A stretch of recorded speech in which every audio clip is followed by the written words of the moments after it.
Kia ora koutou. So I'm on the Puketapapa local board, and I'm going to talk about the Puketapapa Garden Web, which is a very low-level initiative that the board has supported, and we've just started getting going in the last year. We just celebrated our first anniversary. So how did this start? Where did it come about from?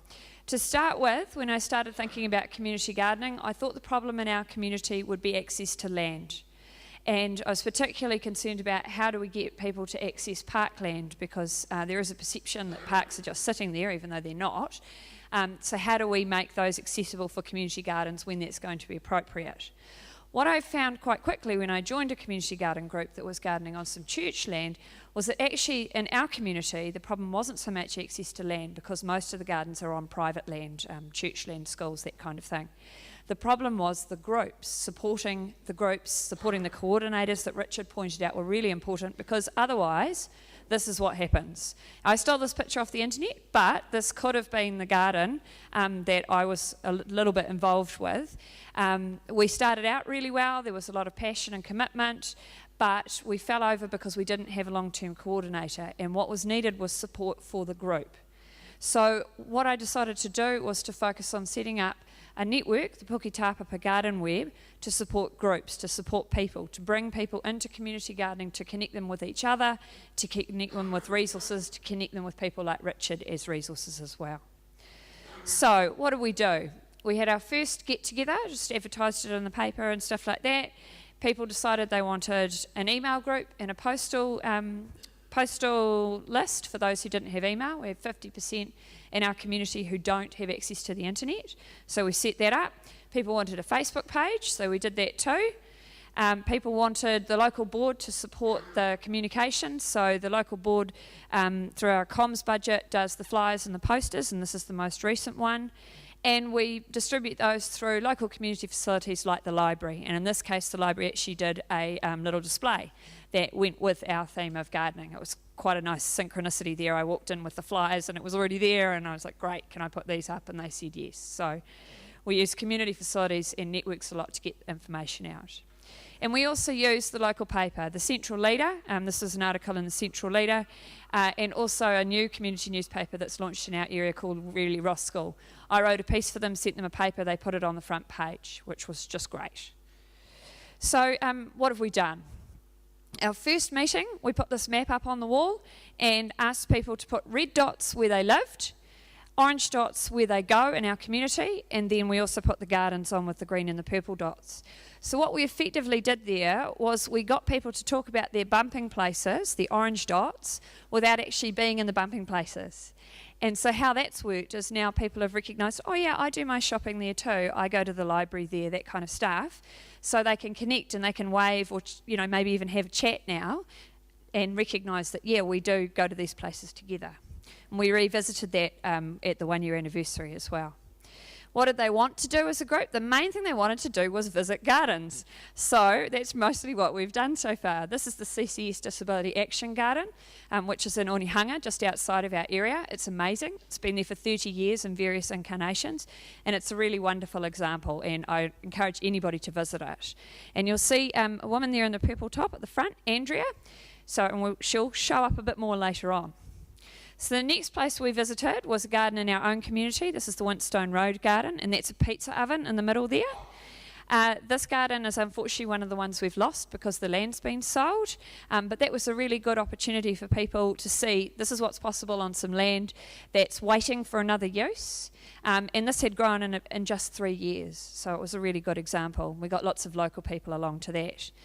And the third garden we visited, we do visits every quarter, was the Yoko garden, and this is Andrea's garden. So Andrea had come along to our first garden visit. Through that she'd met Richard. Richard had hooked her up with Homer, who works with him. He'd run a composting workshop with her group, because composting is one of the 4 principles of Yokoshi gardening, which is the type of gardening that they do. And then, a few quarters later, we visited their garden. And this is the review meeting that we just had to celebrate our 1 year anniversary, and you can see us redoing the map there with the new people who'd come along to work out where they live, where they bump, where the gardens are. So what have we learnt from this? We've connected people. So these two came along to the Wintstone Road workshop. They lived in the area, they got a flyer about it in their letterbox. They didn't even know the garden was there, and then they subsequently have got involved in this garden. We also learnt, this is a picture that some people who are friends with Kathy Casey on Facebook may recognise. A constituent in my area who put this photo up on Facebook and said, Kathy Casey, what are you going to do about this? These leaves, they're from council trees in a park, and they're a real problem for me. And they're all over the pavement, and it's just a big mess. And anyway, Kathy tagged me, because I'm also her friend on Facebook, and said, Julie, what are you going to do about this? And I thought of Andrea and her compost and the fact that she needed leaves for her compost. And so, although actually what happened was the leaves got cleared up by Auckland Transport before she could get to them, but it was that whole thing about turning it around and thinking about it not as a problem, but as a resource. And that's something that I've certainly learnt from Richard, particularly around composting. Also, there's been a lot of sharing of food. Personally, I've inherited a lot of pumpkins. And as I don't like pumpkin, my neighbour has had a really good year for pumpkins. Also, we've connected institutions in our community. So this is the garden, it's actually next door to my house, the group that I've originally got involved in and that fell over.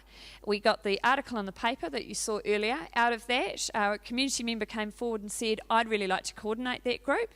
And so she coordinates it. And we also got a local school who have a special needs unit. They wanted their kids to have somewhere off their campus where they could go and garden. And this is where they go, and these seedlings are seedlings that they have grown. And so every Tuesday afternoon, these kids from the special needs unit, they go to the garden. The coordinator has a list of things for them to do.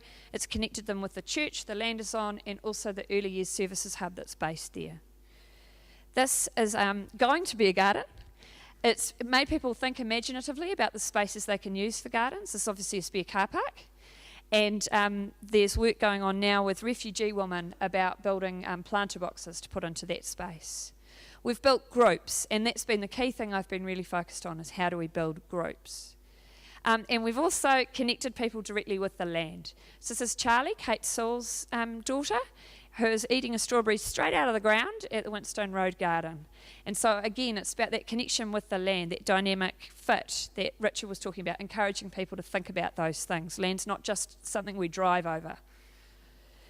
What do we do next?